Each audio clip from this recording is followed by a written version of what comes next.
Good morning. It is Tuesday morning on April 26th, 2022, and we're here in Ted's kitchen, Ted and Tita's kitchen. Don't tell Tita that I called it my kitchen. It's our kitchen. So I am going to experiment with a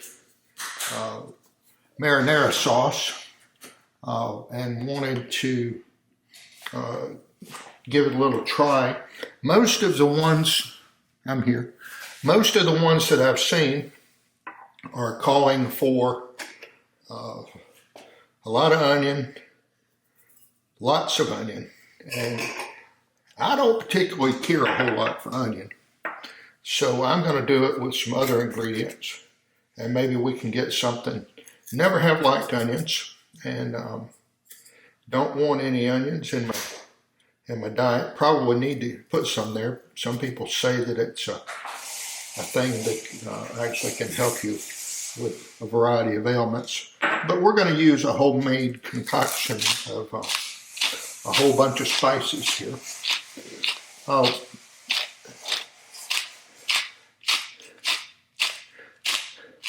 Just to let you know what I'm using a little crushed basil leaves, little oregano, little rosemary leaves, some ground up colored pepper. Let me go over here and get this no salt. I was doing really good on my diet with a low salt diet, but it's just so hard to stick to things. You get used to doing things a certain way.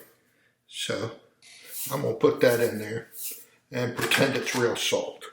I can't tell the difference. This one is no salt. This is an old brand. I remember Daddy using it when he was on his heart diet, as they called it back in the 70s after his first heart attack. And the whole thing back then, they didn't understand triglycerides and as to what kind of foods cause what. And so, they didn't tell him stay away from red meat, stay away from fatty stuff. They knew eggs were bad for you, but they just didn't. His heart doctor didn't prescribe him a diet. And back then, they wanted those heart patients to rest all the time. There was a thinking that I guess you get more heartbeats than you count your blessings. Well, now we know, several decades later, that heart patients are best. Get them out of the bed, get them exercising, and get that heart strong again, so that it'll even have more heartbeats by getting it strong. So, and that makes sense to me. Probably 50 years from now, they'll change the way they do things. Lost my towel holder. Hold on. Okay, so we got my hands washed, so nobody will say anything to me about, you didn't wash your hands, you're going to get poisoned, or you're going to contaminate that stuff. Well, I'm not going to do that. So we got our spices here now, and I'm kind of just shaking it up so it'll make a concoction. All right, so the next thing on the menu here is I got to dice up some garlic. Now what I'm doing now, you can't see it. I'm not going to move this camera around a lot. I'm going to kind of stay stationary until I stop the video and kind of change the video perspective when I get over to the stove. So I'm going to take these garlic cloves and we'll kind of peel them back. And this is the new knives that Endi got, and these are Joseph Japanese steel. And for somebody that has watched as many martial arts movies as I have, then that's pretty much what I want to use. You know, the katana being one of the weapons that I trained in when I was doing martial arts. And I had a real live fake katana, you might say. It didn't have an edge on it or anything. Justin always wanted to put an edge on it for me. I said, "No, that's all right. I don't intend on going out and doing a whole lot of fighting." So we're going to get these things down pressed a little bit. And after we do that, then I think I'll put this stuff in the blender over there after I press them, so that it'd be a little bit easier to work with. Get most of that peel off of there. I think that one of them is probably enough. I mean, garlic is one of those things some people say you can't have enough, and some people say you can have way too much. And I'm not going to argue with either party, because, you know, I'm kind of in between. I like the flavor, but it's not the kind of thing that I'm going to go out and say one thing or another about that. We got got pretty much all that peel off of there. A little bit of peel won't hurt us. Clean up my mess a little bit. I was watching this chef yesterday on YouTube. I got to find his name to just let y'all know, you know, who it was. His name was Pierre or something. I can't remember what. It's very entertaining individual, and he was obviously he's, you know, simply way over my head. But what he was doing was taking the garlic and crushing it and then chopping it up. But I said, well, let me try putting it in the blender over here. It's not a blender as much as a food processor. It's a Ninja that I have. And it's been mostly just what you would call a shake maker over the years. And I think I've had it something like, I don't know, maybe 5 years or so. Just great little contraption.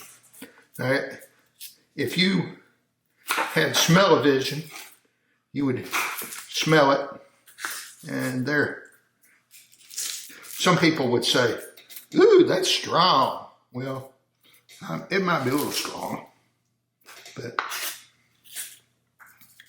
I just I like it. Gives it a little bit of a bite or a tang or whatever you want to call it. And okay, just about got this one clove, I guess. I don't know whether clove is one of the little things here or whether it's one of the big things here. I think a clove is one of the little ones here. So I think, you know, this is a lot. So we're going to put them in the press here.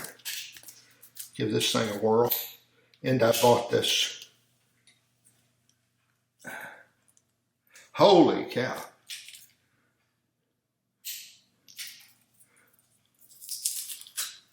That's a lot there. I don't even think I need to put this thing in the food processor after this.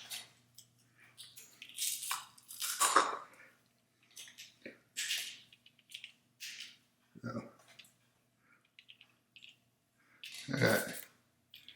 I'm getting some yield here.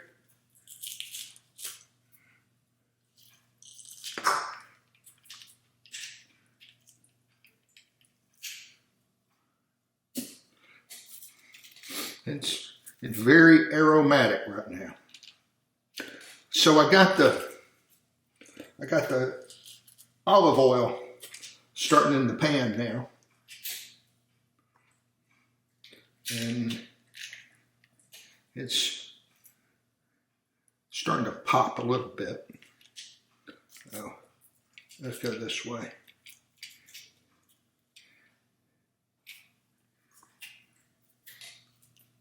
Get down in there. All right. We're making some progress here.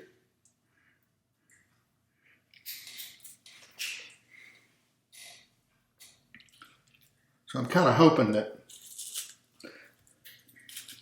I got to start watching my carbs because my sugar's up some. And Tita's work has provided me with a new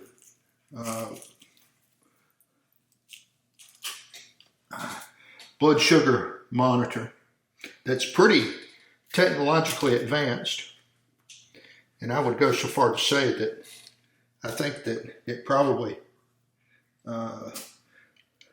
is as capable as cell phones from 10 years ago.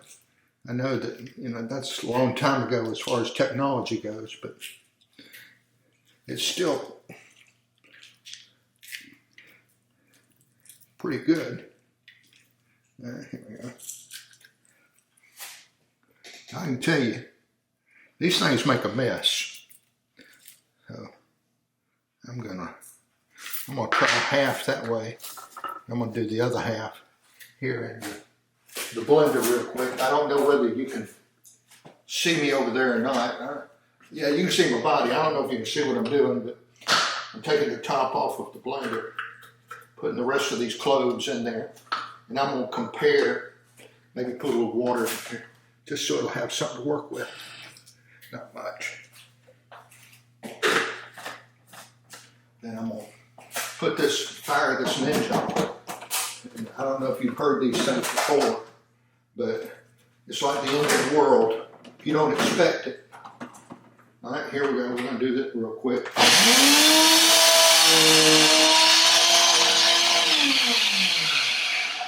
All right.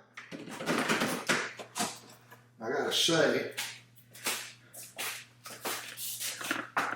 I'm a lot more satisfied with that. It really did mince it up really nice. So I'm gonna take these, put this here, and do all that. Get a little water, swish it around in here. And try to get all that out. Then my hands are clean now. So I can drain this off a little bit. All right, good. Well, I think I've gotten to the point now where you see where I'm going with the spices. So I'm going to stop it here, and then I'm going to go over to the stove here in a few minutes, okay? Thank you. All right, well, I got this over here, and the oil was a little hot, so the garlics got a little bit darker than some people might like them, but I think it's going to add a little bit of color. I've turned the burner down to almost low because I don't think there's a whole lot of cooking left to do. The spices go in there.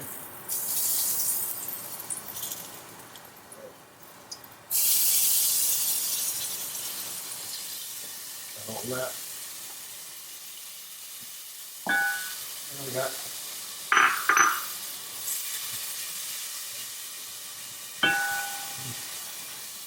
I got one small can of mushrooms here with some water, not much.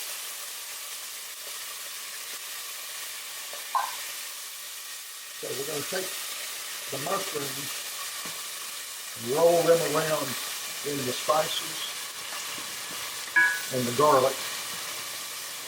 So see if we can bring this temperature down a little bit.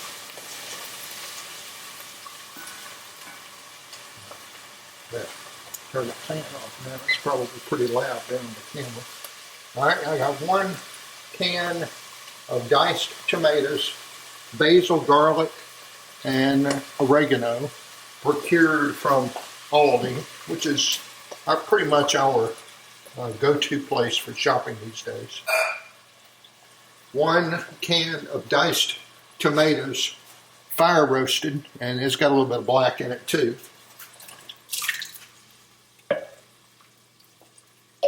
And I got this. It's cooled off a little bit. Now the guy that I was watching yesterday, the Pierre guy, he said that you don't cover. You hear me? You see me over here? Let me get over here so you see me. How you doing? I got the tomatoes here, and he said that you don't, and emphasize don't, cover the diced tomatoes, because you want the sour to come out. Now, I'm using 1 small can of tomato paste. So we're gonna stir this up, and we're gonna let this thing reduce a little bit. The nice thing about reducing stuff is that if you need to thin it out later, you just add a little water to it. Because, you know, to be perfectly honest, the only thing that's reducing is the liquid, and the liquid is water. So, and I gotta say, hold on, let me clean these cans up. Go over here and put them in the trash. I gotta say that, I hope you can hear me over there, that this is starting to look mighty tasty. All right. Mighty tasty. Kind of happy about that. The way that's coming out about. Oh, I gotta. You know, don't tell Indi. Shh. Okay. Shh. Don't tell Indi, but what I've been doing here lately is, usually if I do the cooking, I let her do the dishes. So she seems to think that she can butt in me on my recipes and say, no, don't do it like that. I don't want you doing it like that. I said, well, that's the way I'm going to do it. So if I do the dishes now, you got that? If you cook and clean, the critic doesn't have a right to say anything. Does that make sense? Okay, it makes sense to me anyway. So let me stir this up a little bit. All right, now I'm going to bring the camera over here real quick and let you see what this thing's starting to look like right now. So I think it's turning out pretty good. I'll try to get another couple of shots after it reduces down, but I got it on low now, so it's just going to stew over here for a while. So I hope you like it. It's going to taste pretty good. Anybody that wants a free taste, email me and I'll send you a taste, okay? All right, signing off. Have a good day.